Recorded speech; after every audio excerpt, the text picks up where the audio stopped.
Hello everyone, আসসালামু আলাইকুম। কুয়ালালামপুরে এমন একটি জায়গা আছে যেখান থেকে মালয়েশিয়ার সব সুন্দর এবং উঁচু বিল্ডিংগুলো দেখা যায়। আর এই জায়গাটির নাম হচ্ছে তামান তিতিওয়াংসা পার্ক। তো আজকে আমরা চলে এসেছি তামান তিতিওয়াংসা পার্কে।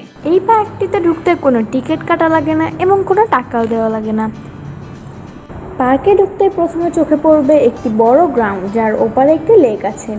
লেকের দুই পাশে সবুজে ভরা গাছপালা, মাঝখানে একটি ফাউন্টেন এবং ওই পারে আছে কেএলসিসি টাওয়ার, কেএল টাওয়ার, ওয়ার্ল্ডের সেকেন্ড টলেস্ট বিল্ডিং, মার্দেকা মনুমেন্ট এবং তিতিওয়াংসা মিউজিয়াম। পার্কটি এত বড় যে এখানে ঘুরতে হলে আপনাকে একটি সাইকেল ভাড়া করতে হবে।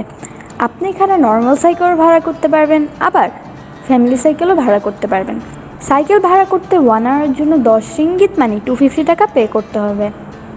তো আমি একটা সাইকেল ভাড়া করে নিলাম। আর আমি সাইকেলিং করব আর আমার বোন বসে থাকবে, এমনটা তো হতেই পারে না। তো তারপরে আমার বাবা গিয়ে আমার বোনের জন্য একটা সাইকেল ভাড়া করে আনলো।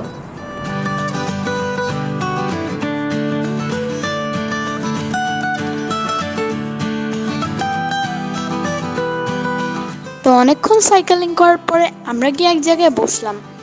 Why are you running? Why are you running? Wait a minute. LOL. তো ওখানে কিছুক্ষণ বসার পরে আমরা একটু ছবি তুললাম, তারপর আমরা বাসার দিকে রওনা হলাম।